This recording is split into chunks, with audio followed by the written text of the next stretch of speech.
저와 여러분이 한 절씩 교도하도록 하겠습니다. 사사기 5장 1절부터 13절까지의 말씀입니다. 한 절씩 교도하도록 하겠습니다. 이날에 드보라와 아비노함의 아들 바락이 노래하여 이르되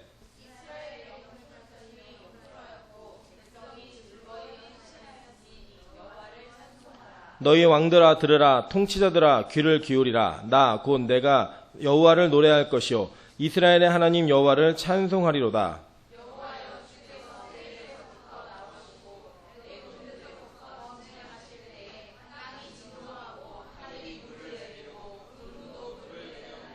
산들이 여호와 앞에서 진동하니 저 신의 산도 이스라엘의 하나님 여호와 앞에서 진동하였도다.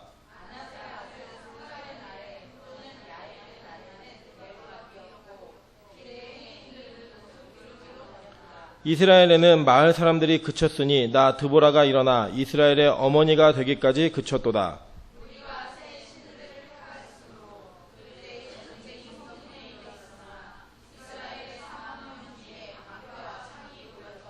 내 마음이 이스라엘의 방백을 사모함은 그들이 백성 중에서 즐거이 헌신하였음이니 여호와를 찬송하라.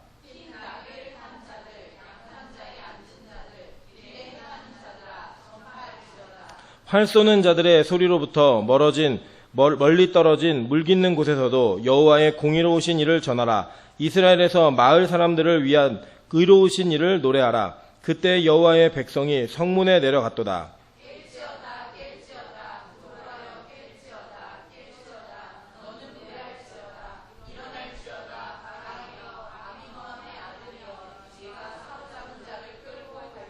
합독하겠습니다. 그때 남은 귀인과 백성이 내려왔고 여호와께서 나를 위하여 용사를 치시려고 내려오셨도다. 아멘. 네, 우리 좌우에 계신 분들에게, 앞뒤에 계신 분들에게 이렇게 한번 인사하겠습니다. 당신 때문에 인생이 행복합니다.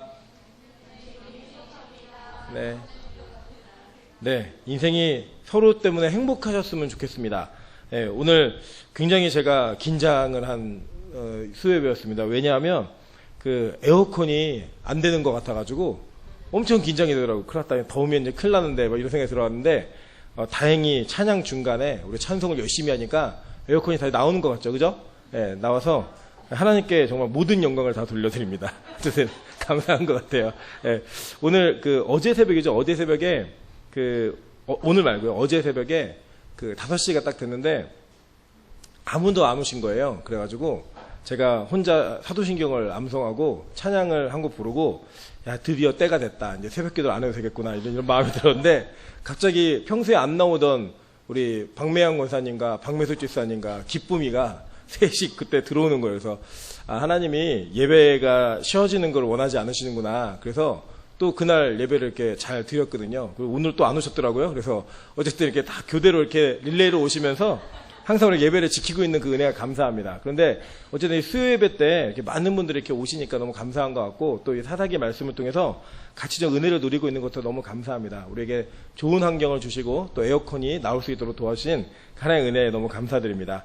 네, 오늘은 사사기 5장의 말씀을 통해서 하나님의 전쟁에 동참하라 라는 제목으로 하나님 말씀 증거하도록 하겠습니다. 이 사사기가 전체 우리 영적 암흑 시대를 이야기한다라고 우리 대부분 다 알고 계시고 뭐 그 말이 꼭 틀린 말은 아닙니다. 그런데 마치 그냥 그것이 인간의 실패를 계속 반복하는 그런 상황 속에 그 사사기 자체가 어려운 시대였다라고 하는 역사 공부를 마치게 되면 우리는 커다란 거 하나를 놓치게 됩니다. 하나님께서 말씀을 통해 우리에게 무엇을 말씀하고 싶으신가라고 하는 것들을 놓칠 수 있다는 거예요. 여러분 잘 기억하셔야 될 게 뭐냐면요. 성경은 대부분 이스라엘의 역사를 기반으로 하여서 그 기반 속에 역사 이야기도 있고 뭐 시도 있고 예언도 있지만 역사라고 하는 무대를 떠날 수가 없습니다. 그렇기 때문에 우리가 이 성경에 있는 진짜 하나님은 우리에게 영원하게 변치 않게 전달하고 싶으신 메시지를 발견하지 못하면 우리는 단순하게 그냥 이스라엘 역사를 공부하는 것 외에는 전혀 그 이상의 것을 얻지 못한다라고 하는 겁니다. 그래서 그 안에 하나님이 우리에게 지금 이 시대에 어떤 하시고 있는 것인가 그것을 아는 게 굉장히 중요합니다. 그래서 그걸 아셔야지만 그 원래 이스라엘 역사를 공부하는 것에 진짜 의미가 무엇인지를 깨달을 수 있어야지만 이것이 우리에게 하나님의 말씀이 되는 것이지, 이스라엘의 역사를 공부하는 것이 우리에게 하나님의 말씀이 되는 게 절대 아니라는 것을 먼저 기억하셔야 됩니다. 그런 차원에서 본다면 실제로 이 사사기가 우리에게 폭로하고 고발하고 있는 것은, 이 사사기에 계속적으로 타락하는 이스라엘 백성들의 모습이 그냥 우리가 흔히 알고 있는 이스라엘 백성들의 타락의 모습이 아니라 저와 여러분의 모습이고, 이 안에 있었던 많은 대적들이 밖에 있는 외부의 적이 아니라 저와 여러분 내면에 있는 적이라고 하는 것입니다. 매일 우리가 하나님의 통치가 조금 약해지거나 벗어나거나 하나님의 통치가 조금 이렇게 우리로 하여금 우리 그 영역을 벗어나게 되면 여전히 우리는 반복적으로 죄를 짓는 인생이고 죄로 달려가는 인생일 수밖에 없다라고 하는 것입니다. 그 안에서 하나님은 계속적으로 우리에게 일을 하시면서 우리를 건지시고 구원하시고 계속 살리시는 일들을 반복해서 하고 계시다라는 거예요. 그걸 깨달으는 거예요. 결국에는 이 사사기 전체를 다 읽고 나면 진짜로 깨달을 건 뭐냐면, 아 그래, 내 인생에 왕이 없었구나, 내 인생에 하나님을 왕으로 모시지 못하고 살았었구나, 그 자기 자신의 내면을 발견하고 나에게 진짜 왕 되시는 그 예수 그리스도를 마음의 중심에 모시는 일, 그것이 바로 이 성경의 목적이라고 하는 것입니다. 여러분, 그것을 온전하게 깨닫지 못하면 이 본문들을 이해하실 때마다 이거 이스라엘 역사고 이름도 어렵잖아요, 그죠? 사실 저는 우리나라 연예인 이름도 잘 못 외우거든요. 근데 외국 연예인 이름은 더 어렵고, 특히 성경에 나오는 인물들의 이름은 그렇게 쉽지 않아요. 지명도 마찬가지고. 그런 부분들을 우리가 그냥 이렇게 쉽게 넘어갈 수 있지만, 사실 하나님께서는 그것을 모델로 세우셨다는 거예요. 그걸 정확히 기억하셔야 됩니다. 먼저 보시면 이런 거를 기억하시면 됩니다. 이스라엘이 흔히 세대주의자들이 얘기하는 것처럼 이스라엘이 다 회개하면 주님이 오신다. 그래서 이스라엘의 민족적 회복을 위해 기도하고 선교하고 그런 분들의 그 열정을 무시하고 싶지 않습니다. 그러나 만약에 그 이스라엘이라는 자체 나라가 특별한 의미가 있다라고 한다면, 사실 우리는 굳이 기독교라고 하는 종교 그리고 예수를 믿어야 될 필요성이 있을까라는 질문을 많이 던져봐야 됩니다. 사실 그게 아니고요. 하나님은 이스라엘이라는 나라를 그냥 하나의 샘플로 정하신 거예요. 그러니까 우리가 예를 들면 구원받은 자와 구원받지 못한 자가 있잖아요. 그 구원받은 자와 구원받지 못한 자는 하나님 지정하셨잖아요. 그냥 택정하신 거예요. 그 하나님 은혜 가운데. 그렇게 결정하신 것처럼 그냥 이스라엘 민족들에게, 야, 너 이제 모델해. 네가 이스라엘의 믿음의 모델을 하고 제사장의 나라의 모델을 해라 라고 해서 그냥 택정하신 거예요. 그리고 우리 그걸 보면서 그 안에서 깨달아야 될 것이 무엇인가를 정확히 깨닫는 것, 그게 바로 우리가 해야 될 일이라고 하는 것입니다. 그걸 잘 기억하시면서, 오늘 본문에도 또 다루겠지만 잘 기억하시면서 오늘 내용들을 좀 살펴보도록 하겠습니다. 먼저 제가 좀 양해의 말씀을 드리는 거는, 제가 요새 그 말씀 연구하는 게 너무 신나고 재밌어가지고 너무 이렇게 막 깊이 하다 보니까 저희 아내가 너무 지금 선을 넘어섰다. 너무 그 목사의 기준에 재밌는 것만 하고 있다. 그래서 조금 이렇게 수준을 낮춰라. 그렇게 이렇게 조언을 해줬습니다. 그리고 제가 그걸 받아들여가지고, 맞다, 그럴 수 있겠다라는 생각이 들어서 이제 당분간은 이렇게 제가 죽을 좀 잘 써서 드시고, 죽을 이제 좀 몇 년 먹다 보면 이제 밥도 좀 드시고 싶거든요. 그냥 그때는 이제 생으로 회가 나와도 육회가 나와도 그냥 드실 수 있는 그런 또 은혜가 있을 때까지 제가 조금 저를 절제하는 영을 부어달라고 기도를 많이 했습니다. 그래서 원래는 이제 드보라를 좀 몇 주에 걸쳐서 나누고 싶었는데 오늘까지 해서 좀 마무리를 하려고 크게 좀 잡았습니다. 그런 내용들을 기억하시면 될 것 같아요. 먼저 이게 이런 겁니다. 이제 지금 오늘 5장은요, 드보라와 바락이 이 시스라와 야빈의 군대를 다 이기고 난 다음에 하나님께 찬양하는 노래입니다. 찬양이에요, 찬양. 근데 그 찬양 가운데 어떤 내용들이 들어있는지 우리가 두 절을 조금 더 집중해서 보겠습니다. 먼저 5장 2절입니다. 2절에 보니까 이스라엘의 영솔자들이 영솔하였고, 그 다음에 뭐죠? 백성이 즐거이 헌신하였으니 라고 얘기했어요. 그죠? 또 한 가지 볼까요? 우리 9절 한번 보겠습니다. 9절 본문이에요. 내 마음이 이스라엘의 방백들을 사모함은 그들이 백성 중에서 즐거이 어떻게 했어요? 헌신하였음이니 여호와를 찬송하라 라고 얘기했어요. 여러분 잘 보시면 제가 항상 설교를 하거나 성경 공부를 하거나 이렇게 가르칠 때마다 강조하는 게 무엇이냐면 하나님께서 다 하신다라는 얘기예요. 100% 하나님의 은혜다, 100% 하나님의 공로다, 이런 얘기들 많이 들으셨잖아요. 그죠? 장로교의 표지이고 장로교의 목적입니다. 근데 그런데 오늘 본문에 보니까 마치 백성들이 헌신한 것, 그 헌신이 이 전쟁을 이긴 것처럼 만드는 그런 뉘앙스로 내용들이 진행되는 것을 보게 됩니다. 그럼 과연 이게 도대체 무슨 의미인가, 어떤 고백인가 라고 하는 내용들을 좀 먼저 보도록 하겠습니다. 그거 한 가지고, 또 한 가지는 4절 한번 보실게요. 4절.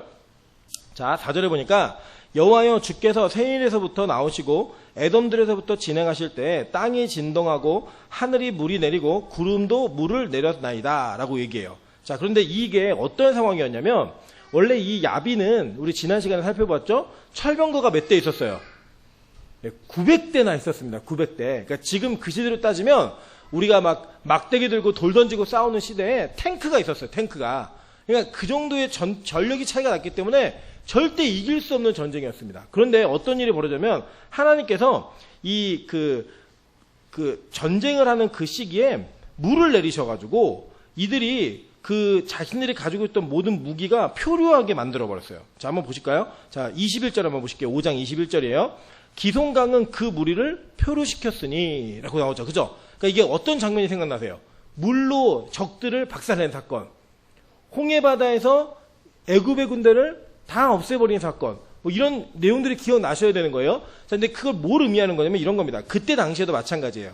이스라엘 백성들은 자신들의 힘으로 애굽의 군대를 이길 수가 없었습니다. 그죠? 그 마찬가지예요. 오늘도 이 드보라와 바락은 절대로 야빈의 900승의 철병거 군대를 이길 수 없는 그런 상황이었습니다. 그런데 하나님께서 어떻게 했냐면 물을 내리셔가지고 물로 말미암아 이들이 절대로 자신들의 전력을 사용하지 못하고 그냥 다 수장되게 만든 거예요. 근데 한번 잘 보세요.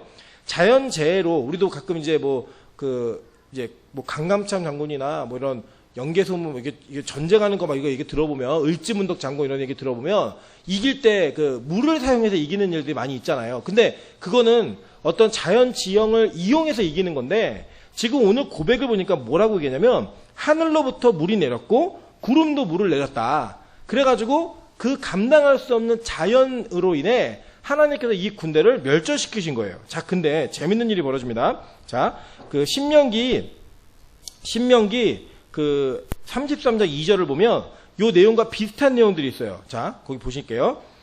이제 4절, 5절까지 좀 먼저 볼게요. 죄송해요.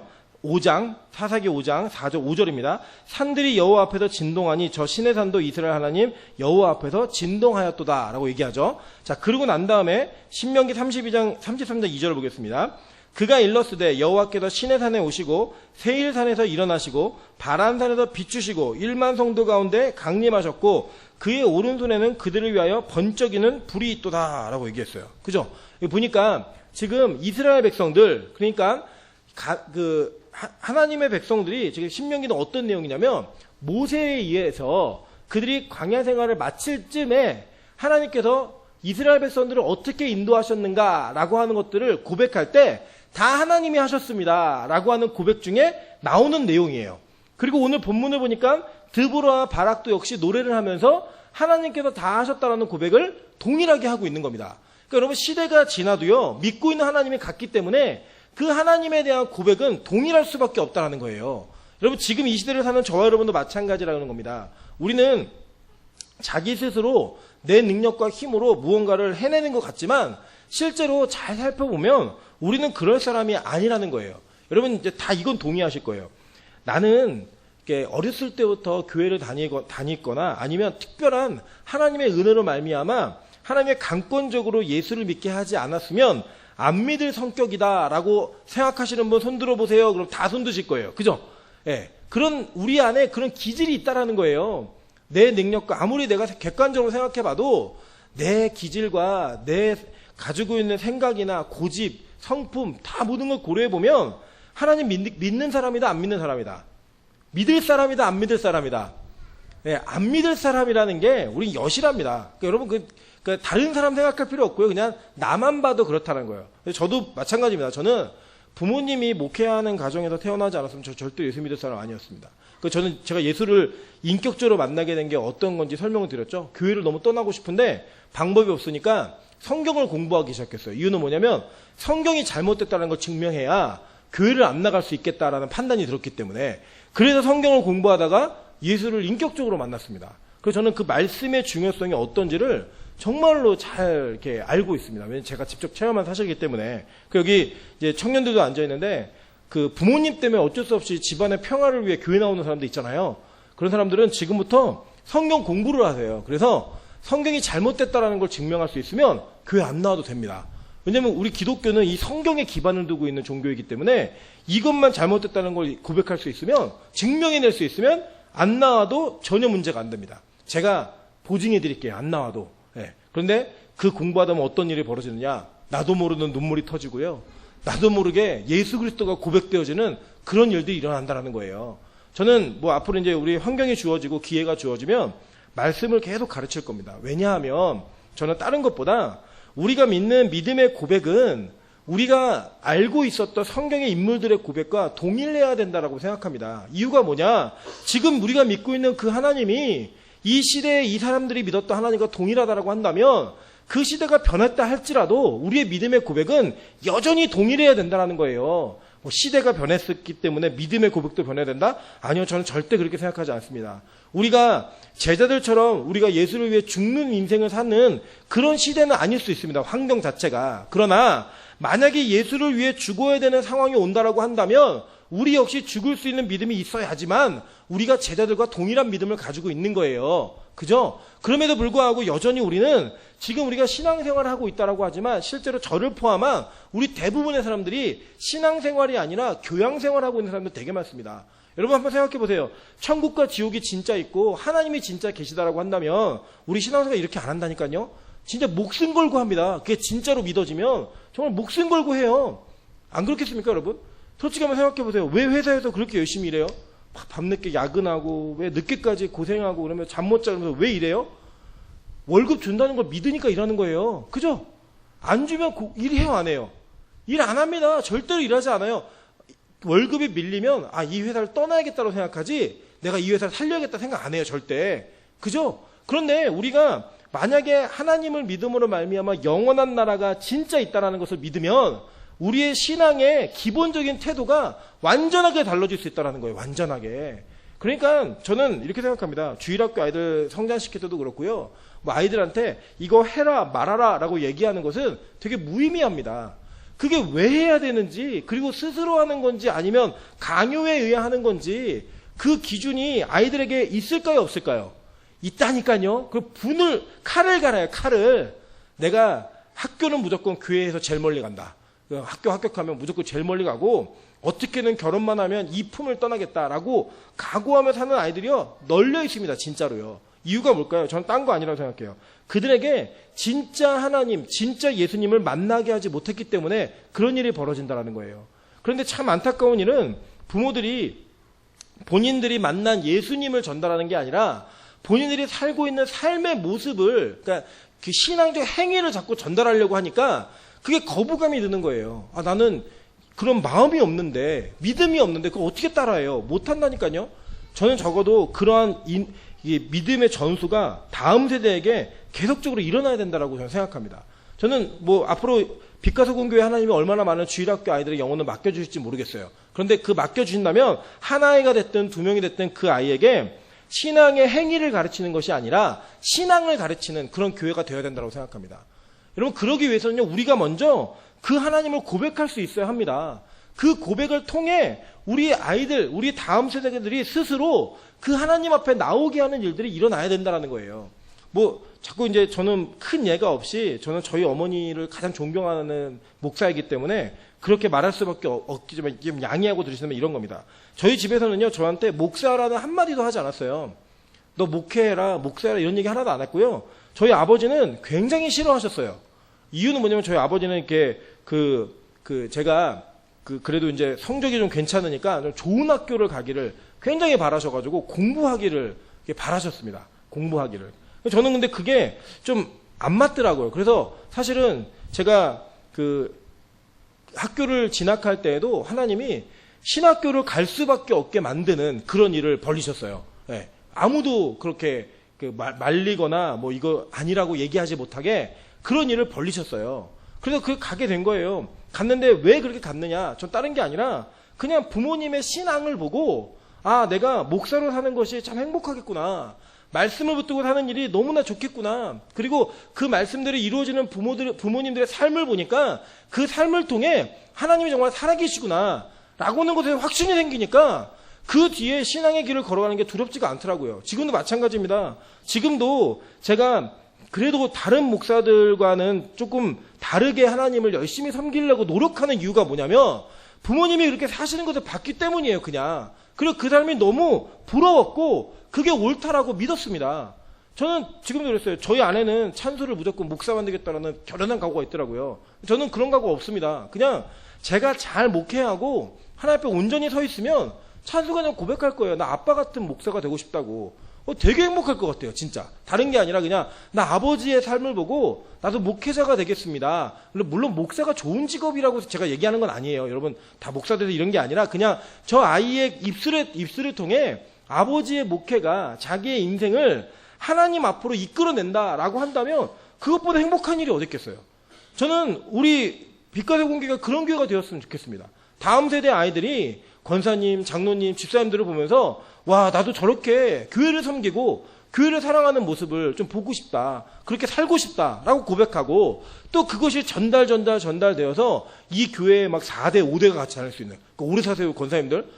5대가 나올 때까지 오래 사셔가지고 그냥 나와서 기도의 자리, 예배의 자리를 지켜주는 것 그 하나만으로도 여러분이 정말 큰 귀감이 될 수 있다는 거예요. 여러분 잘 생각해봐요. 지금 아무것도 아닌 것 같지만 저는 이게 백 권사님 나와 계시잖아요. 저는 혜영이에게 이게 큰 간증이 될 거라고 생각합니다. 권사님 앉아 계시는 일이 나중에 고백할 때 내가 기억을 해보면 야 우리 할머니가 앉아 계셨어요. 자기 딸에게 가르치겠죠. 그래갖고 권사님 좀 건강해서 오래 사시면은 또 혜영이가 딸하고 같이 예배드리고 얼마나 멋있어요.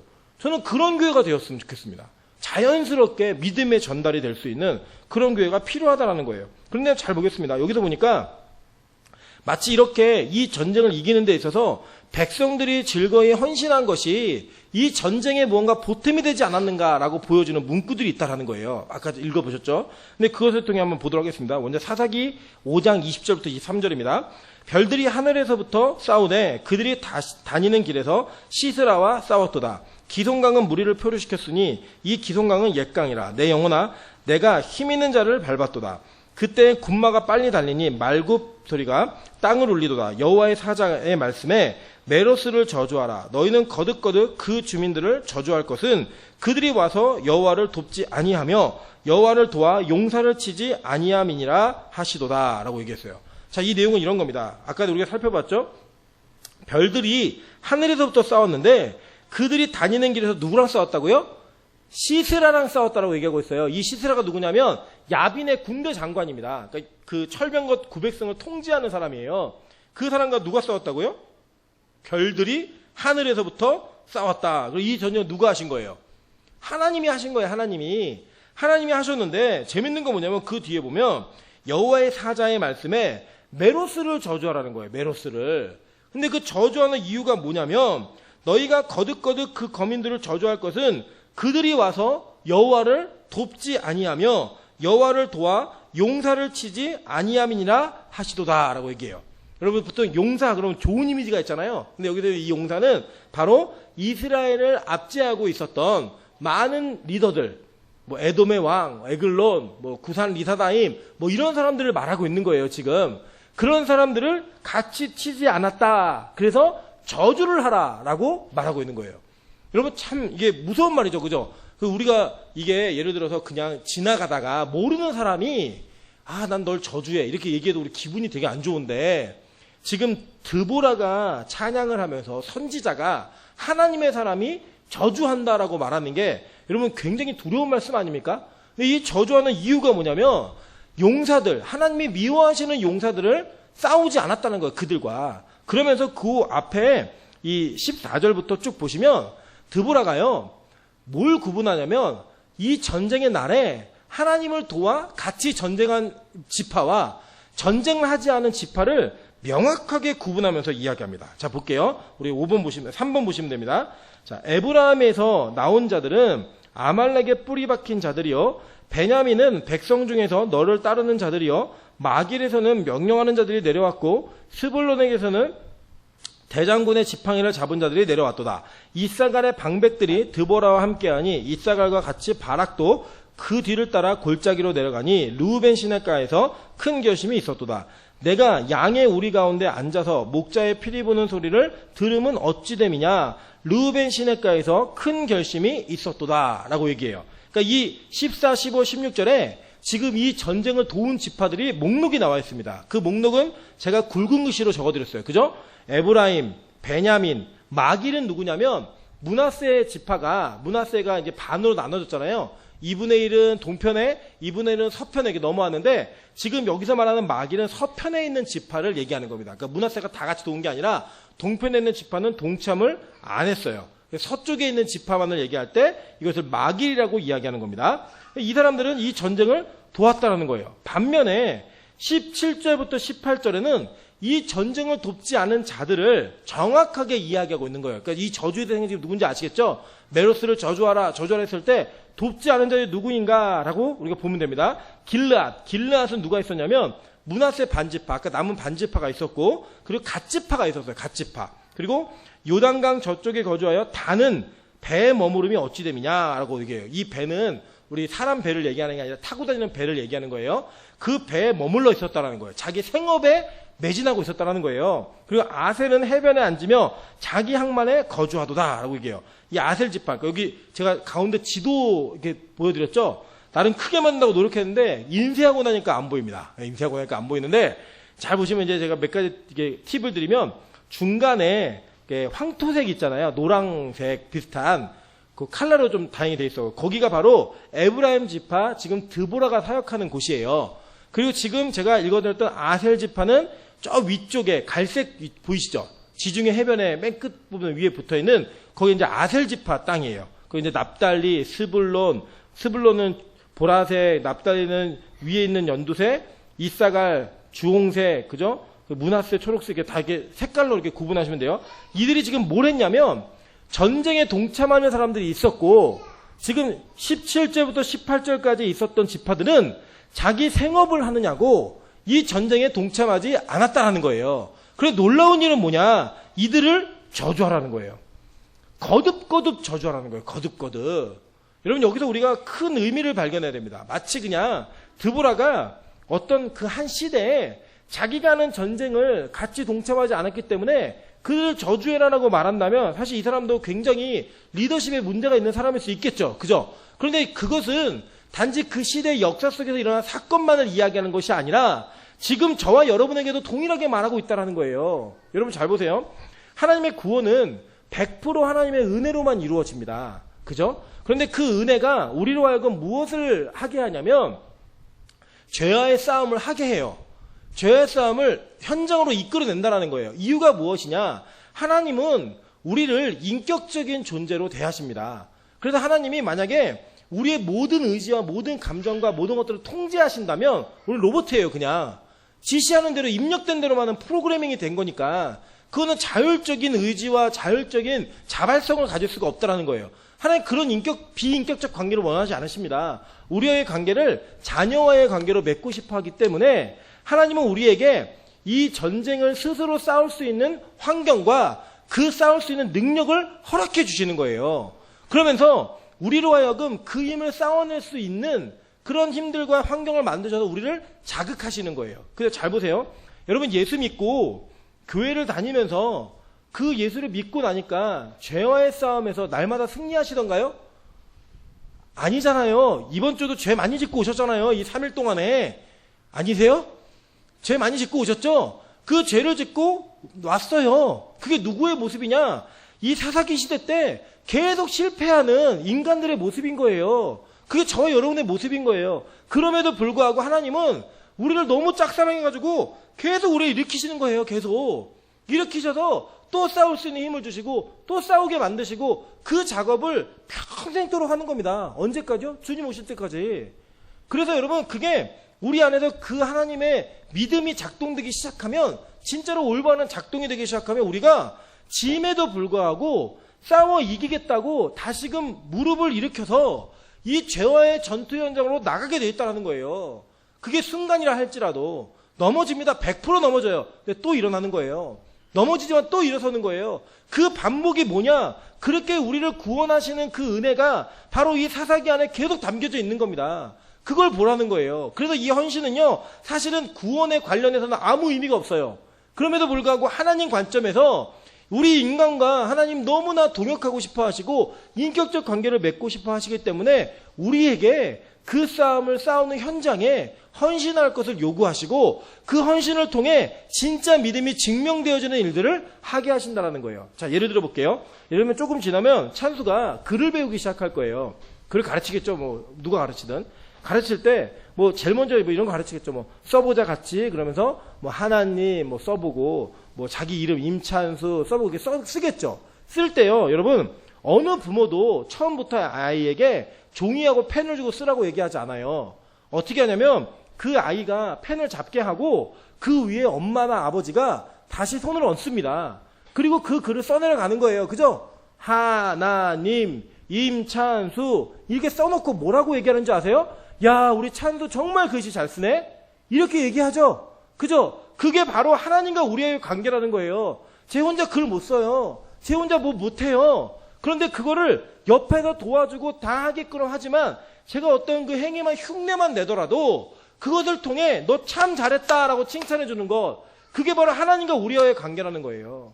그러니까 여러분 우리가요 너무 아둥바둥 힘써서 내가 나 자신을 지키려 하고 노력하는 거 그거요 아무 의미 없는 거라니까요. 그렇게 평생을 지키셨어도 죽기 직전에 단 하루 실수하는 그날 여러분 지옥 가는 죄를 범하는 겁니다. 죽기 직전에 단 한순간 실수하는 그 순간에 저와 여러분은 죄로 들어갈 수밖에 없는 그런 운명이 될 수밖에 없다는 거예요. 그래서 이 사사기가 우리에게 가르치는 결론은 뭐냐? 결국에는 우리가 의지할 분은 예수 그리스도 한 분, 그 한 분밖에 없다는 거예요. 여러분 근데 이게 실존의 모순이 뭐냐? 그 예수 그리스도를 의지한다라고 말을 하는데 여전히 내 안에서는 그 전쟁과 전투가 벌어진다는 거예요. 그래서 하나님이 우리에게 모델을 세우신 거예요. 모델. 이스라엘이라는 모델을 세우셔가지고 그들이 어떻게 구원받았는가, 그들이 어떻게 전쟁을 승리했는가, 그것들을 통해 우리에게 본보기가 되게 하고 가르쳐주고 있다라고 하는 겁니다. 잘 보실게요. 고린도전서 10장 5절부터 6절 한번 보겠습니다. 그러나 그들의 다수를 하나님이 기뻐하지 아니하셨으므로 그들이 광야에서 멸망을 받았느니라. 이러한 일은 우리에게 뭐가 되어서 본보기가 되어서 우리로 하여금 그들이 악을 즐겨한 것 같이 즐겨하는 자가 되지 않게 하려 함이니 라고 얘기했어요. 그죠? 그러니까 멸망당하는 자들을 보라는 거예요. 그 광야에서 멸망당한 사람들을 기억해봐라. 그게 본보기가 되어서 우리가 그 멸망 가운데 들어가지 않게 하기 위해서, 그 악을 즐겨 행하지 않게 하기 위해서 그들이 우리에게 거울로 놓여진 것이다. 본보기 샘플로 놓여진 것이다 라고 말하고 있어요. 자, 볼게요. 고린도서 10장 10절부터 12절입니다. 여러분 한번 읽어보실까요? 시작.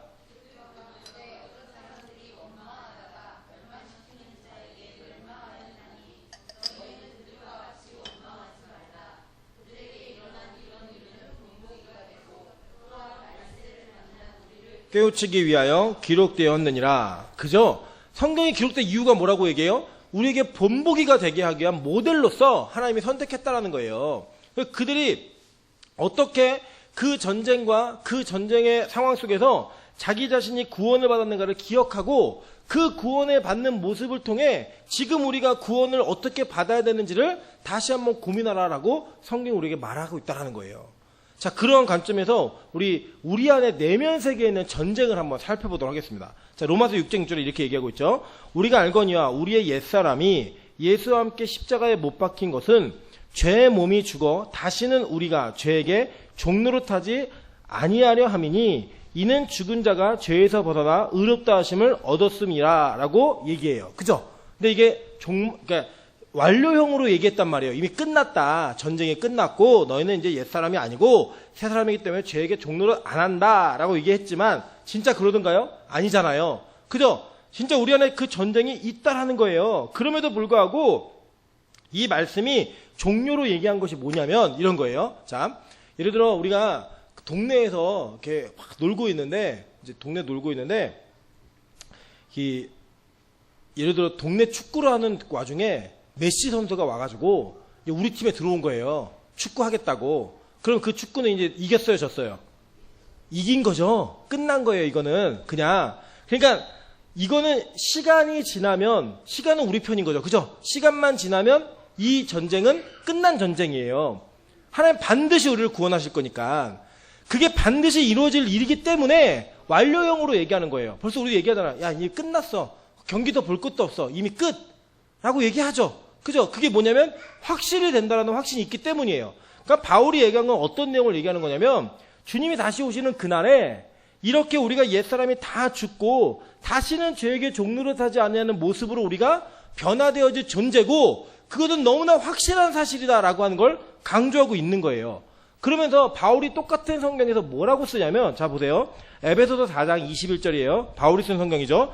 진리가 예수 안에 있는 것 같이 너희가 참으로 그에게 듣고 또한 그 안에서 가르침을 받았을진데 너희는 유혹의 욕심을 따라 썩어져가는 구습을 따르는 옛사람을 벗어버리고 오직 너희의 심령이 새롭게 되어 하나님을 따라 의와 진리의 거룩함으로 지으심을 받은 새 사람을 입으라 라고 권면하고 있어요. 그죠? 이건 완료형으로 얘기한 게 아니라 권면하고 있는 거예요. 이거 뭐냐면 지금 현재 이 아직도 유혹에 그리고 이 구습에 옛사람을 벗어버리지 못하고 싸우고 있는 그 싸움이 여전히 우리 안에 있으니까 바울이 권면하면서 너희들 그 싸움을 싸우고 새 사람을 입어라 라고 권면하고 있는 거예요. 왜냐하면 구원받은 자 하나님의 예정 가운데 있는 사람은 반드시 이 싸움을 싸우고 동참하게 되어 있는 즐거운 헌신을 하게 되어 있으니까 그걸 얘기하고 있는 거예요. 그러니까 여러분 이게 참 중요합니다. 잘 보세요. 예를 들어서 저희가 교회에 지각을 하면 앞으로 손가락을 하나씩 자르겠다. 그래갖고 들어올 때 지각하면 하나씩 자르는 거예요. 그럼 지각할까요 안 할까요? 지각을 안 하든지 교회를 옮기든지 하시겠죠? 그러니까 이게 만약에 그렇게 뭔가 형벌이 주어지는 것으로 인해 내가 어떤 행위를 안 하게 되면 그것은 예를 들어 목사가 바뀌거나 교회의 방침이 바뀌면 다 무너지는 겁니다. 그죠? 그리고 그것을 이행하는 것은 누가 하는 거냐면 자기의 의지와 공로가 들어가는 거예요. 왜냐하면 저게 무섭고 힘드니까 내가 손가락 안 잘리기 위해서 열심히 교회를 와야겠다. 늦지 말고 와야겠다. 이런 일이 벌어지는 거죠. 그런데 여러분 잘 생각해 보세요. 그냥 그런 걸 아무것도 얘기하지 않았는데 내 스스로 하나님과 관계가 너무 기쁘고 그 구원이 너무 즐거워서 내가 예배를 지각하지 않고 막 오는 거예요. 그러면 이쪽도 지각하지 않았고 이쪽도 지각하지 않았지만 그 내면에 있는 동기는 완전 다르겠죠. 그죠? 여러분 죄와의 싸움은 이런 겁니다. 교회에서 하지 말라니까 나는 잘 모르겠는데 그냥 하지 말라니까 안 할래. 괜히 쓸데없는 구설수 나오는 거 싫어.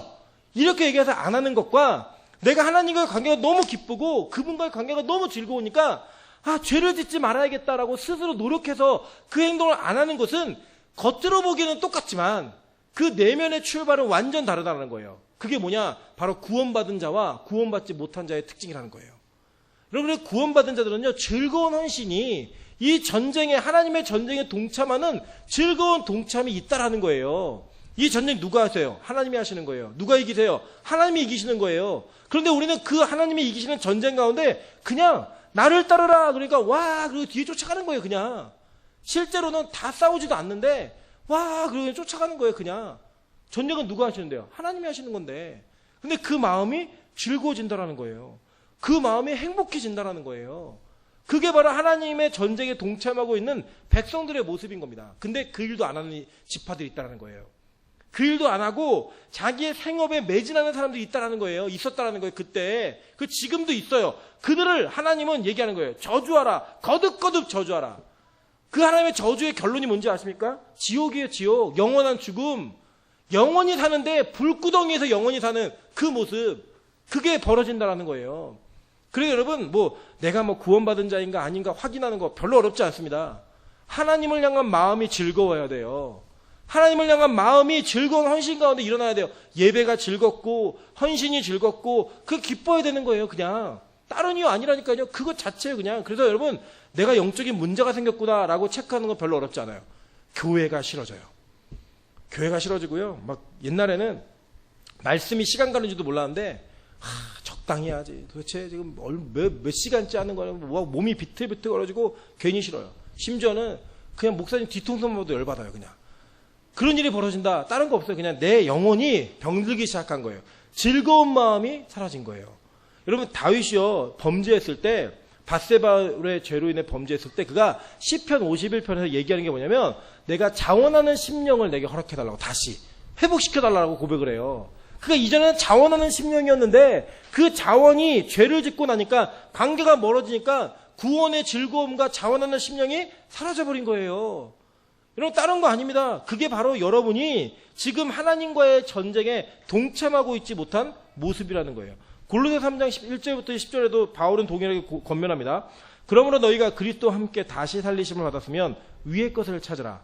거기는 그리스도께서 하나님 우편에 앉아 계시니라. 위의 것을 생각하고 땅의 것을 생각하지 말라. 이는 너희가 죽었고 너희의 생명이 그리스도와 함께 하나님 안에 감추어졌음이라. 우리의 생명이신 그리스도께서 나타나실 그때 너희도 그와 함께 영광 중에 나타나리라. 그러므로 땅에 있는 지체를 죽이라. 곧 음란과 부정과 사욕과 악한 정욕과 탐심이니 탐심은 우상 숭배니라. 이것들로 말미암아 하나님의 진노가 임하느니라.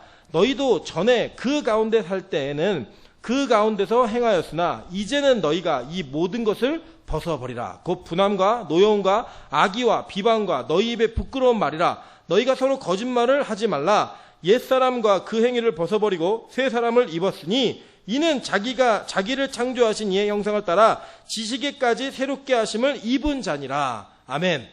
이게 그리스도인의 모습이라는 거예요. 그래서 여러분, 그래서 율법적으로 이거 해라 하지 마라 이렇게 하는 게 교회가 아닙니다. 교회는요, 예수를 소개하고 예수를 만나고 내가 예수 때문에 내 옛사람이 죽었고 새 사람이 되었다는 걸 가르치면 돼요. 그게 새 사람이 되고 나면 그 새 사람이 당연히 걸어가야 될 길을 걷게 되어 있는 것, 그 자발성과 자율성 가운데 하게 하는 것, 그게 바로 복음의 능력이라고 성경 우리에게 가르치고 있다는 거예요. 여러분 멋지지 않습니까? 여기서 너 죽었어. 위의 것 찾아.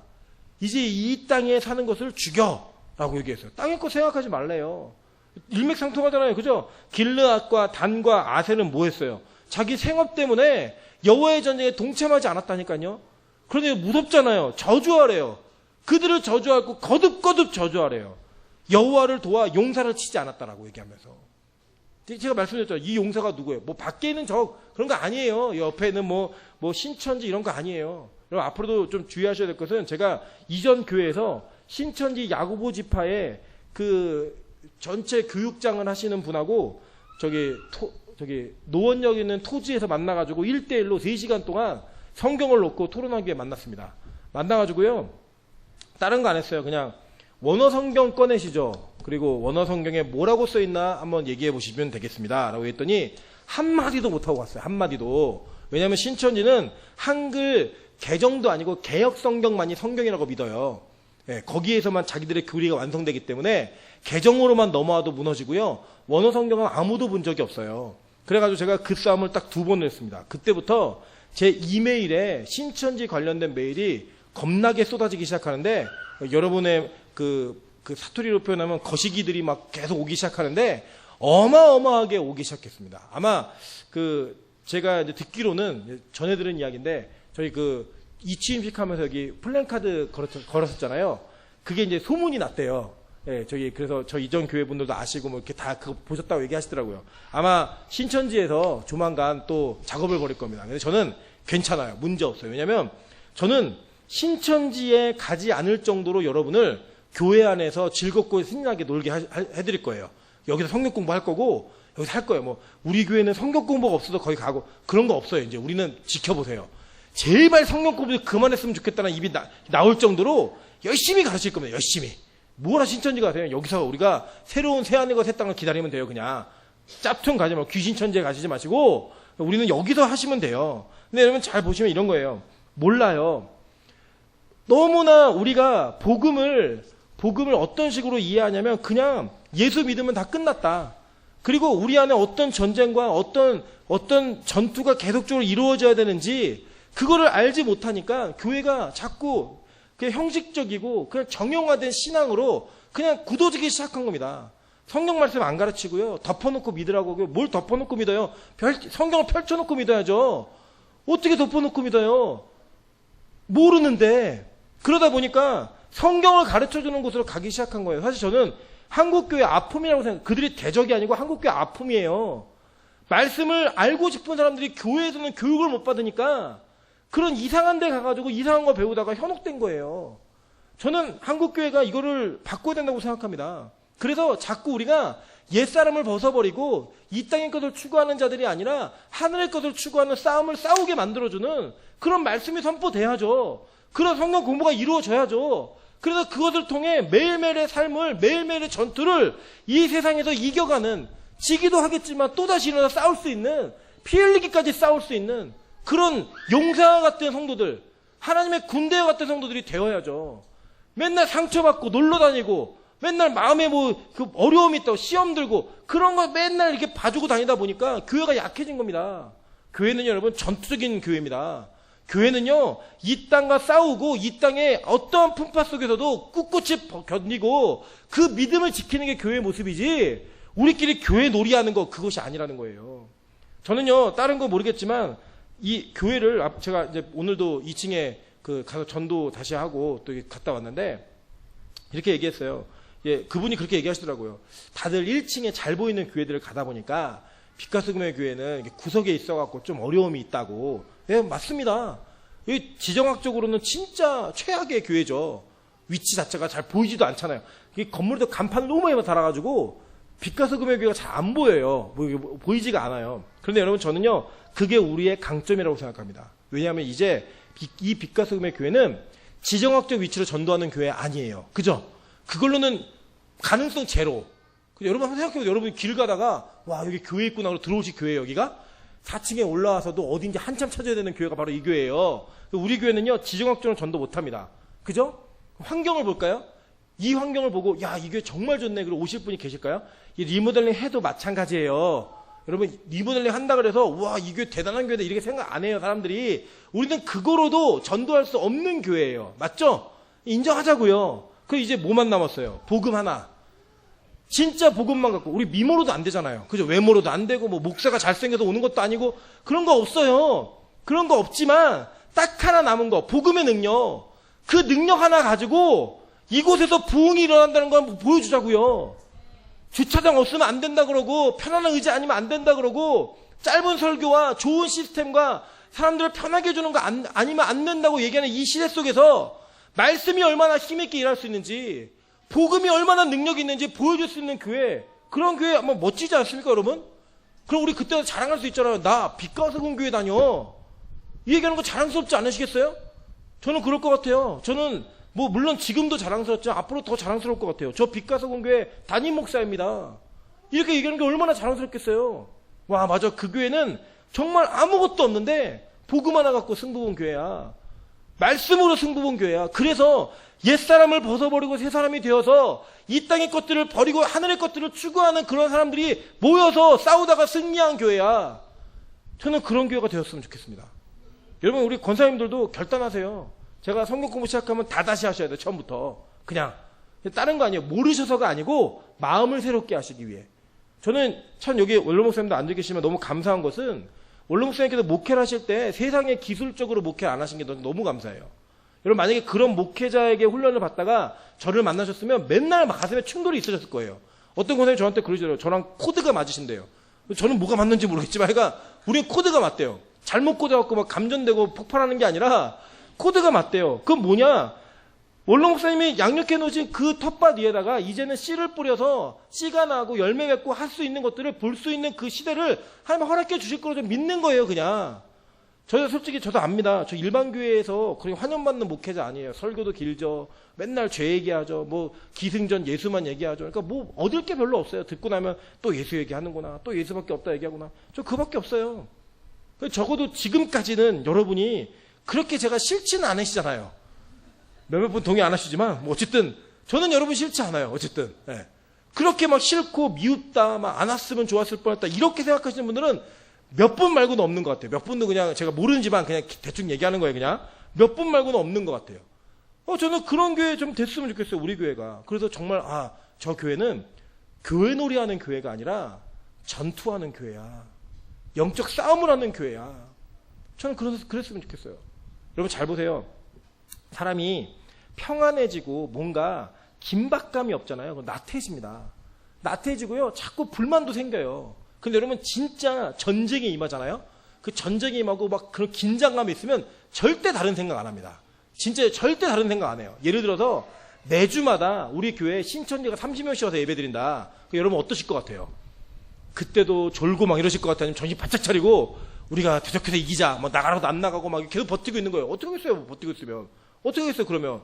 그때 여러분 정신 번쩍 드시겠죠? 그죠? 그게 뭐냐? 전투하는 교회는요, 절대로 나태해지지 않습니다. 전투하는 교회는 절대로 다른 것에 눈 돌리지 않아요. 저는 그런 영적 싸움이 계속 있었으면 좋겠어요. 하나님이 일을 벌리셔서 그 영적 전투가 계속 있었으면 좋겠어요. 그리고 여러분 안에 왜 자꾸 야빈이 안 떠나고 시스라가 계속 존재하고 구산 리사람이 뚝뚝 튀어나오는가? 다른 거 아니에요. 평생 주님 앞에 사는 동안에 그 싸움하면서 긴장하면서 살라는 거예요. 여러분 마찬가지로 조금 더 확장해서 여러분 집안에 왜 계속 문제가 있어요? 여러분 집안에 블레셋이 있다고 생각하세요? 아니에요. 보배예요. 보배. 그 보배 때문에 내가 오늘 또 기도할 수 있고 오늘 또 예배할 수 있는 거라니까요.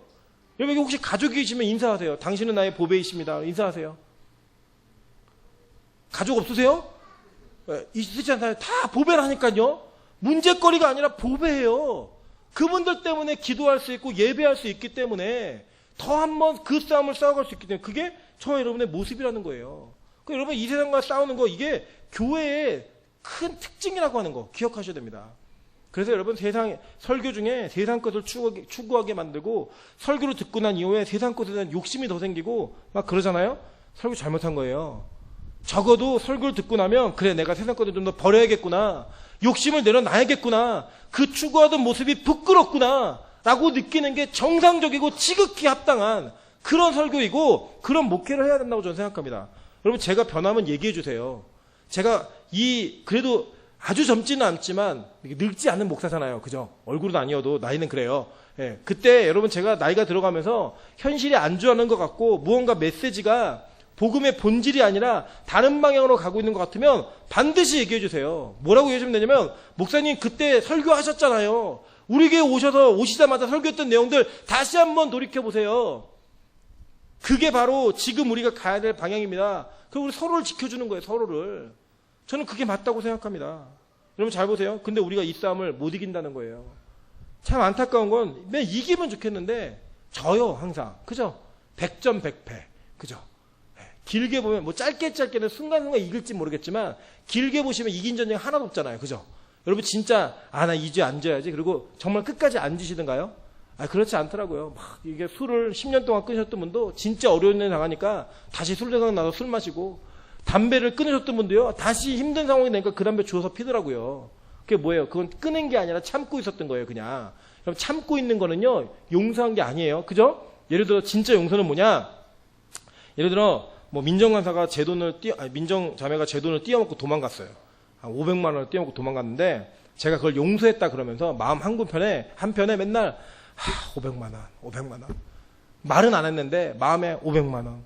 막 백이 500만 원이에요. 500만 원. 저거 내 돈으로 샀나? 뭐 이런 생각 들고 계속 그러면 그 용서한 거예요, 안 한 거예요? 안 한 거예요. 예를 들어 더 심한 건 말하는 사람도 있어요. 너 내가 500만 원 훔쳐간 거, 띄어먹은 거 내가 용서한 거 알지? 그거 기억해라. 또 만날 때마다 너 500만 원 내가 그거 훔쳐간 거 용서한 거 알지? 그거 매일 한다. 그게 용서한 거예요?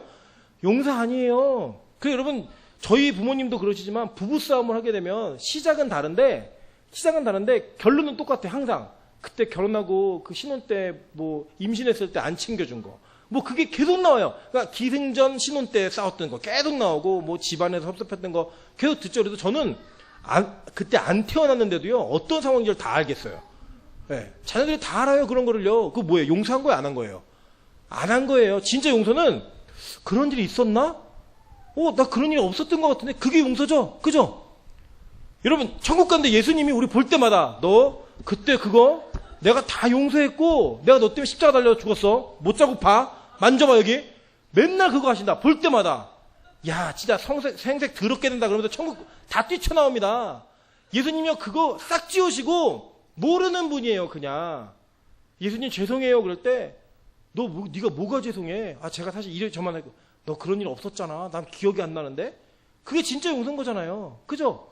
그 용서하는 삶, 그 삶을 사는 거예요. 우리가 그 용서받는 삶을 살아야 되는 거고요. 그리고 여러분 그 용서받는 그 삶이요 우리는 안 된다니까요. 우리끼리는 절대 안 됩니다. 예를 들어 제가 여기서 누구랄까요? 뭐 예를 들면 저희 아내 뺨을 이 자리에서 그냥 탁 공기적으로 때리고 여보 용서해. 잊어야 된다. 절대 기억하면 안 된다. 잊을까요? 절대 용서 못합니다. 절대. 저희 아내는 임신했을 때 제가 가방 안 들어준 것 때문에 집을 나가겠다고 가방 안 들어줬다고. 다른 거 아니에요. 가방 안 들어줬다고 차를 안양으로 집을 돌려고 나가다가 막 문장을 못 들어오게 하고 막 이런 전투가 벌어졌어, 전투가. 예? 우리 그런 인간은 그런 존재들이에요. 사랑해서 결혼했는데도, 너무 좋아서 죽고 못 살아서 결혼했는데도 그렇게 되는 존재가 저희들이거든요. 근데요, 하나님은요, 우리를 다 용서하세요. 계속 용서하세요. 저는 하나님 참 어떤 면에서 불쌍해요. 그러니까 창조하실 때부터 지금까지 인간을 그렇게 짝사랑하시는데 그 짝사랑의 대상에 저와 여러분이 있다는 거예요.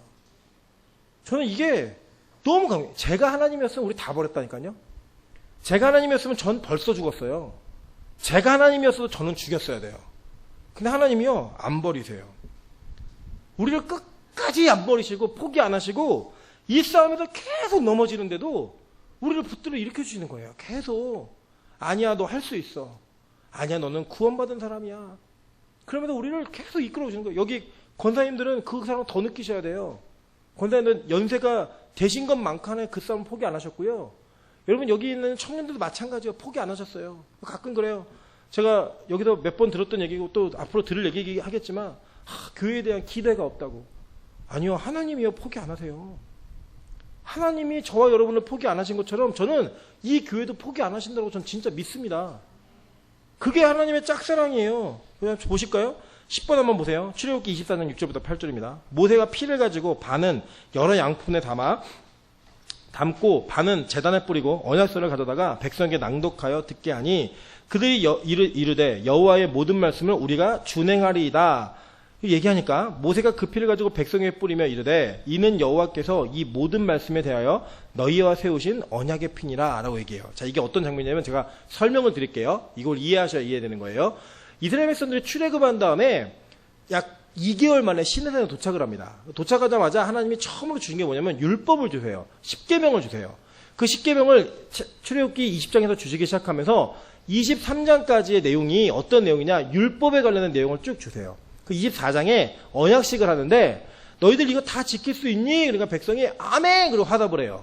그럼 되게 은혜스러운 것 같죠? 아멘! 이렇게 얘기하는데 하나님은 백성이 그 율법을 못 지킬 줄 알고 계셨어요. 이미. 그래서 그 아멘이라고 화답하는 현장에서 어떤 일을 행하시냐면 피를 가져다가 반은 제단에다 뿌리고 반은 아멘하는 인간들에게 뿌렸어요. 자, 이건 뭘 의미하는 거냐면 이 인간들이 아멘이라고 얘기는 했지만 못 지킬 거 하나님 이미 알고 계셨던 거예요. 그러니까 피를 뿌려서 원래 그 언약을 못 지키면 어떻게 보면 죽어야 되는 거예요. 근데 그 피를 뿌림으로 말미암아 그 죽어야 되는 죄로부터 그 형벌로부터 이 백성들을 건지겠다라고 하는 하나님의 절대적인 의지, 그 하나님의 열심이 그 피의 언약으로 맺어진 거예요. 못 지킬 거 아셨다니까요. 자, 보실까요? 이 언약이 주어진 다음에 어떤 일이 있냐. 이게 출애굽기 24장의 이야기인데 25장부터 31장까지는 그 성막을 어떻게 짓는지 설계도를 주고 계세요. 근데 32장에 어떤 일이 벌어졌느냐.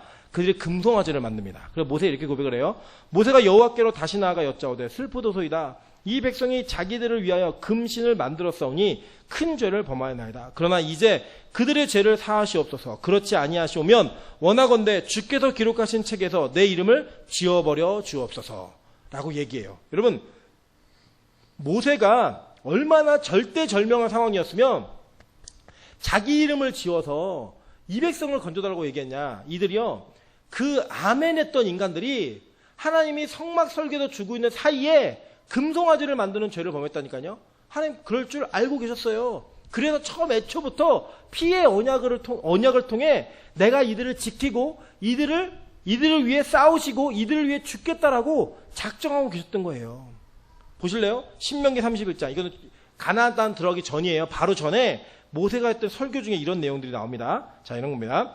또 여호와께서 모세에게 이르시되 너는 내 조상과 함께 누우려니와 너 죽을 거다. 그런데 이 백성은 그 땅으로 들어가 음란히 그 땅의 이방신들을 따르며 일어날 것이요 나를 버리고 내가 그들과 맺은 언약을 어길 것이라. 하나님 아셨어요? 모르셨어요?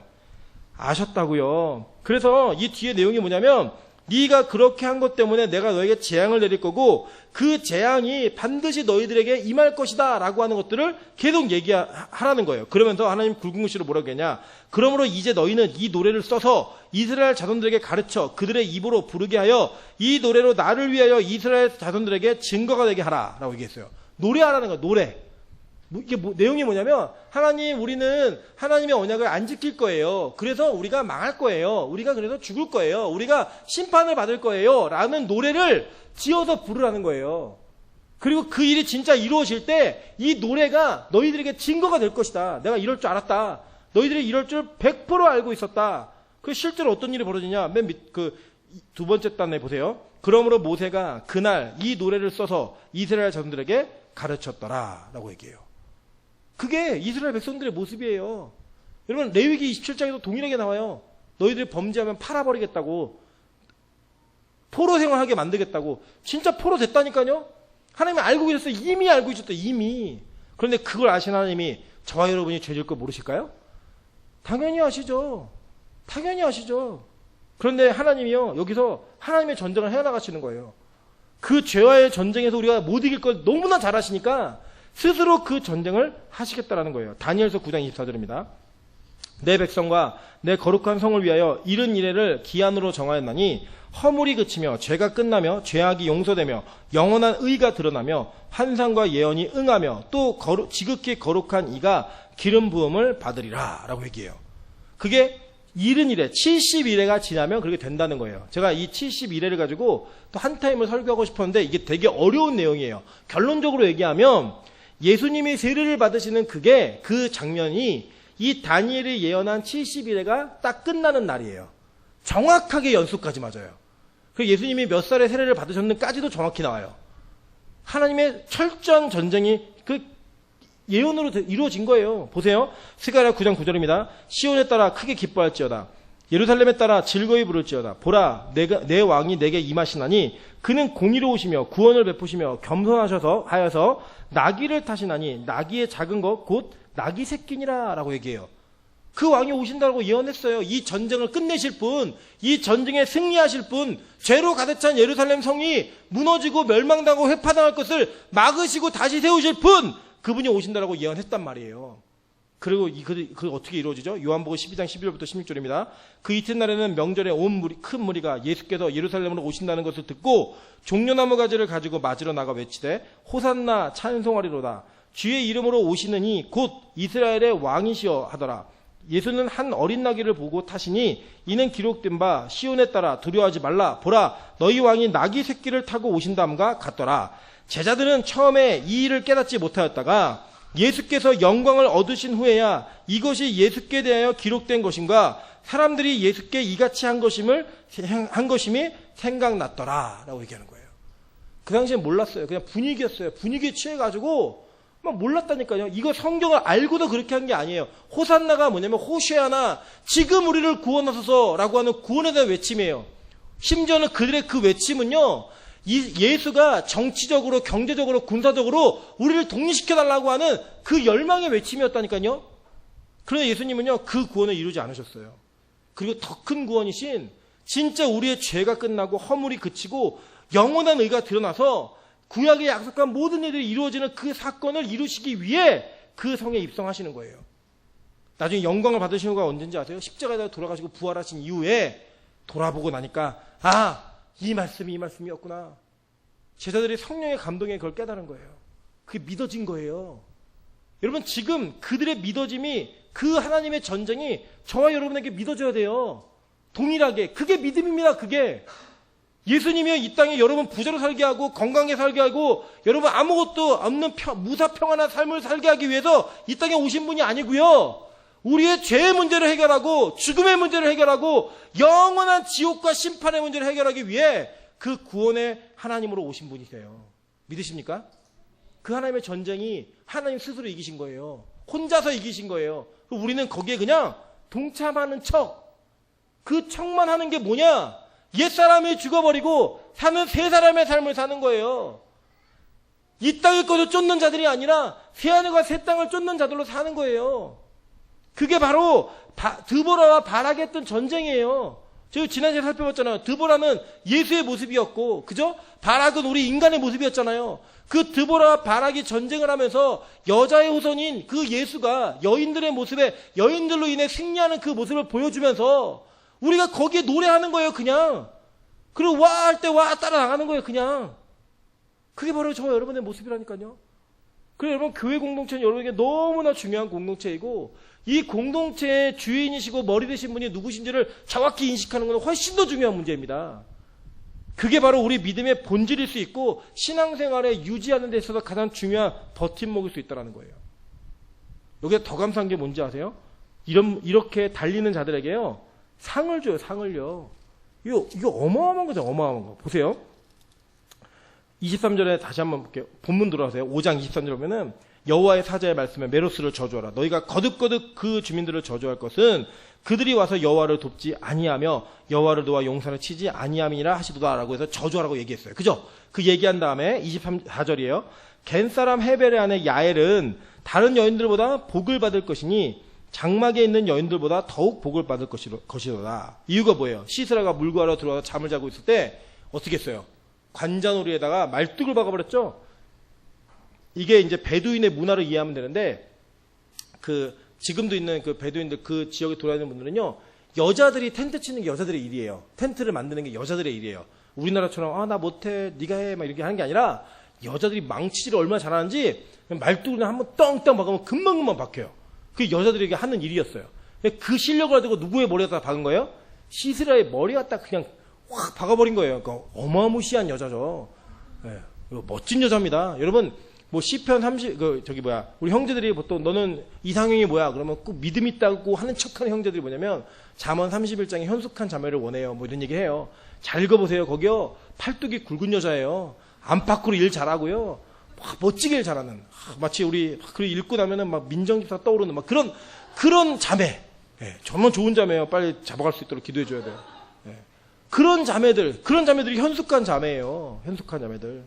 시스라 머리에다가 머리를 빡 박으니까요, 뭐라고 그래요? 다른 여인들보다 복을 준대요. 와, 여러분, 그래서 이게 뭐가 있냐면, 개신교가 구교로부터 독립해서 종교개혁을 할 때, 이 신학자들이 안티카톨릭이에요. 그러니까 카톨릭이 하는 건 다 반대해요, 무조건. 안티카톨릭이니까 그들이 하고 있는 모든 거 다 반대하다 보니까 정말 좋은 것도 잃어버렸어요. 그게 뭐냐면 상급의 문제예요, 상급. 우리는 이제 상급의 문제를 잘 다루질 않습니다. 왜 잘 안 다루냐면, 그게 마치 공로 같은 느낌으로 이렇게 받아지기 때문에 이렇게 인정을 잘 안 하려고 그래요. 근데 여러분, 구원에 있어서는 우리의 공로 없어요. 구원에 공로는 없는데, 구원받은 자들에게, 그 전쟁에 동참한 자들에게 하늘의 상급이 있다라고 성경은 분명히 약속하고 있습니다. 보실까요? 자, 고린도전서 22장 23절 24절이에요. 내가 복음을 위하여 모든 것을 행함은 복음에 참여하고자 함이라. 운동장에서 다름질하는 자들이 다 달랬지라도 오직 상을 받는 사람은 한 사람인 줄을 너희가 알지 못하느냐. 너희도 상을 받도록 이와 같이 다름질하라. 그쵸? 상이 있어요. 바울이 왜 이렇게 내가 열심히 뛰었는지 얘기하는 거예요. 바울이요, 상 받으려고 열심히 뛰었다는 거예요. 상 받으려고. 여러분, 예를 들어서 우리 한번 생각해 볼까요? 뭐 예를 들어 1등 하면 노트 하나 줄게, 뭐 연필 하나 줄게. 그럼 뛰어요, 안 뛰어요? 안 뛰어요. 뭐 그런 걸로 절대 뛰지 않습니다. 근데 걸린 거예요. 딱 하는데 샤넬 1000만 원짜리 가방 딱 걸어놓고 우리 권사님들 달리기에서 1등하면 드립니다. 그러면 안 뛰실 분. 우리 백 권사님도 출전하실걸요? 아마? 다 출전해갖고 뛰려고 노력할 거예요. 근데 하늘의 상급이 있다. 그럼 여러분, 그 하늘의 상급이 진짜 믿어지면요, 이 땅에서 그 하나님의 전쟁에 동참 안 할 사람 아무도 없어요. 하나님의 전쟁에 참여하지 않을 사람 아무도 없다니까요. 이 땅에서 1000만 원짜리 샤넬백 하나 준다도 우리 열심히 뛴다니까, 목숨 걸고. 저희 아내도 그 백이 그렇게 많아서 뛸 거예요, 분명히. 나가서 출전할 거예요. 저랑 달리기 진짜 잘하거든요. 예, 육상부였어요. 그 선수 대표 막 나가고 막 이랬거든요. 뛸 거예요. 아니었나? 릴레이 선수였나? 어쨌든 그러니까 어쨌든 아무것도 아니어서 뛸 거예요, 그냥. 우리가요, 이 땅에서 뭐가 상품에 하나 크게 걸려도요, 열심히 뜁니다. 그죠? 안 그러시겠어요? 예를 들어, 한번 해볼까요, 우리도? 다음 주 주일날 제를 찌고 오는 분에게, 뭐 드릴까요? 스파크 한 대를 선물로 드립니다. 그럼 아마 토요일부터 주무실 거예요. 일주일 내내 주무시는 분도 계실 거고, 텐트 치고 난리가 날 거예요, 아마. 그죠? 그런 상이 하늘에 있다는 거예요. 그거 믿고 뛰라는 거예요. 그게 복음이 약속한 능력입니다. 보세요. 빌립보서 3장 13절부터 14절입니다. 형제들아 나는 아직 내가 잡은 줄로 여기지 아니하고 오직 한 일 즉 뒤에 있는 것을 잊어버리고 앞에 있는 것을 잡으려고 표대를 향하여 그리스도 예수 안에서 하나님이 위에서 부르신 부름의 상을 위하여 달려가노라. 그죠? 상이 있다고 얘기하죠? 상이 있어요. 천국에. 뛰세요. 동참해서 싸우세요. 피 흘리기까지 싸우세요. 목숨 걸고 싸우세요. 진짜 있다니까요. 골로새 3장 23절 24절입니다. 무슨 일을 하든지 마음을 다하여 주께 하듯 하고 사람에게 하듯 하지 말라. 이는 기업의 상을 주께 받은 줄 아나니 너희는 주 그리스도를 섬기느니라. 상 있습니다. 진짜 있어요. 받으셔야 됩니다. 꼭. 보세요. 로마서 9장 25절 26절입니다. 호세에 그래도 이르기를 내가 내 백성이 아닌 자를 내 백성이라. 이거 아니네요. 죄송해요. 요 뒤에가 지워져야 되는데 21번 볼게요. 21번. 20번이에요. 20번입니다. 이방인들이 계시록 11장 18절이에요. 이방인들이 분노하며 주의 진노가 내려 죽은 자를 심판하시며 선지자들과 성도들과 또 작은 자든지 큰 자든지 주의 이름을 경외하는 자들에게 뭘 주신다고요? 상 주시며 라고 얘기했어요. 상 주시며 라고 얘기했어요. 그죠? 계시록 22장 12절 한번 보시겠습니다. 21번입니다. 보라 내가 속히 오리니 내가 줄 상이 내게 있어 각 사람에게 그가 행한 대로 갚아주리라. 하나님이 약속하고 있어요. 여러분 마지막 날 주님 오시는 그날에 상 있습니다. 그 상을 받기 위해 하나님의 전쟁에 동참하십시오. 그 전쟁에 동참하지 않는 자들은요 그냥 상 못 받는 정도가 아니고요. 어떻게 되냐면 저주를 받는데요. 저주를 받으라고 계속 반복적으로 얘기하고 있는 것들을 봅니다. 우리가요 그런 모습으로 서가는 일이 주님 안에 나타나야 된다는 거예요. 예, 자주 있는 일이에요. 걱정하지 마세요. 예. 우리 안에서요 하나님의 전쟁에 동참할 수 있는 은혜가 있어야 돼요. 너무 감사한 게 뭔지 아세요? 너 싸워서 이겨 이게 아니에요. 너 싸워서 이겨 그러면 얼마나 부담스러워. 우리가 하나님이 이미 다 싸우셨어요. 그 전쟁을 다 이기셨고요. 다 싸우셨고 다 해놓으시고 야 그냥 너 동참해. 그냥 동참만 해. 참가만 해. 그 참가만 해도 상이 있어 라고 말하고 있는 거예요. 저는 앞으로 빛가서 공교회가 영적인 싸움을 계속하는 교회로 정말로 성장하기 원합니다. 그때 여러분 저는 꼭 선봉에 서겠습니다. 선봉에 설 거예요. 뭐 여러분 위해서 목사를 멋있게 해서 아니에요. 저 되게 이기적인 사람이에요. 딱 하나 이유 하나예요. 저는 천국 가서 상 받을 거예요. 진짜 받을 거예요. 여러분 다 못 받으셔도 저는 꼭 받아야 돼요. 저 그리고 열심히 뛸 거예요. 그러니까 뭐 제가 뭐 교회를 위해 헌신하고 희생한다 그런 생각 아예 하지 마세요. 그냥 전 재상 받으라고 뛰는 거예요. 마찬가지예요. 뭐 여러분 제 목회를 도와주세요. 뭐 제가 열심히 하니까 여러분도 열심히 하세요. 아니요. 여러분 딴 거 없어요. 여러분도 상 받으려면 뛰세요. 네. 뭐 누가 누굴 도와요? 서로 다 힘든 인생인데 그런 거 없어요. 그냥 여러분 상 받으려면 뛰세요. 그냥 그 상이 있다니까요. 반드시 안 뛰면 저주받는다는데 안 뛰면 아무것도 없는 저주의 인생을 산다는데 뛰는 거예요. 그냥 열심히. 짧잖아요. 제가 권사님에게 여쭤보니까 그러시더라고요. 80이 넘으셨는데 금방 되셨대. 인생이 금방. 교회에 섬기다가 보면 금방 시간 갑니다. 시간 금방 가요. 진짜. 송구영 신예배 10번만 드리면 10년이에요 20번 드리면 20년이고 그리고 여기 여러분 앉아있는 분들 중에 여기서 송구영 신예배 20년 드리면 다 이제 지팡이 짚고 다녀야 될 나이 될 거예요. 예, 안 계신 분들도 많으실 거고. 아니에요? 얼마나 하시려고 얼마나. 그렇게 사는 게 저 여러분의 인생이에요. 그냥. 근데 그 뭐가 그렇게 아까우세요? 뭐가 그렇게 귀하세요? 얼마나 더 자겠다고 얼마나 더 놀겠다고 주를 위해 달리시다가 하나님이 우리의 인생에 축복하시는 그 모습 마지막 날에 상 받는 이의 그 모습 멋있잖아요. 우리 TV에서 월드컵 우승해갖고 그 컵 하나 드는 것도 그렇게 감동 있고 멋있는데 주님의 나라에 입성해가지고 천군 천사가 나팔 부는 그 중앙을 퍼레이드를 쫙 걸어가다가 주님이 옛다 네 상이다 상 받아갖고 그걸 높이 치켜 올릴 때 막 빵빠레가 터지고 박수가 터지고 많은 천국의 백성들이 우리를 축하해주는 그 모습 멋지지 않으세요? 와 저 그거 꼭 하고 싶어요. 그 뒤에 따라오세요. 다 먼저 가신 분들 계시겠죠? 먼저 돌아가시면 먼저 가시는 거예요. 네. 가는 거예요. 그냥 그렇게. 저는 여러분이 하나님의 전쟁에 동참했으면 좋겠습니다. 오늘 드보라 사건은요 이거 얘기해주고 있는 거예요. 그 노래를 왜 이렇게 길게 썼느냐 그거 얘기해주고 있는 거예요. 이제까지 구경하셨던 분들 동참하지 않고 자기 생업에 바쁘셨던 분들 하나님의 경고의 메시지이고 하나님의 축복의 메시지입니다. 이제는요, 동참하세요. 주의 일이 있을 때. 교회가 무슨 일을 할 때, 영적 싸움을 위한 준비를 할 때, 최선을 다해서 동참하시다가, 마지막 날에 같이 상 받으시는 저 여러분 되시기를 주님의 이름으로 축원합니다. 아멘. 이 시간 같이 한번 통성으로 기도하겠습니다. 하나님, 내가 너무 게을렀습니다. 내가 주님의 싸움에 동참하기보다는 내 생업에 바빠서 교회 일이 항상 뒷전이었고 복음의 일이 뒷전이었습니다. 하나님, 내 안에서 항상 전쟁이 있는데 그 전쟁을 싸우려는 시도조차 하지 않고 그냥 두 손 놓고 가만히 있었던 우리의 인생 가운데 하나님 간섭해 주십시오. 다시 한번 정신 번쩍 나게 해주셔서 주님이 다 싸워 이기신 그 전쟁, 주님이 앞으로 싸워 이기실 그 모든 전쟁 가운데 하나도 빠짐없이 동참할 수 있는 우리 모두가 될 수 있게 도와달라고 우리 주여 한번 크게 외치에 통솔 같이 한번 기도하겠습니다.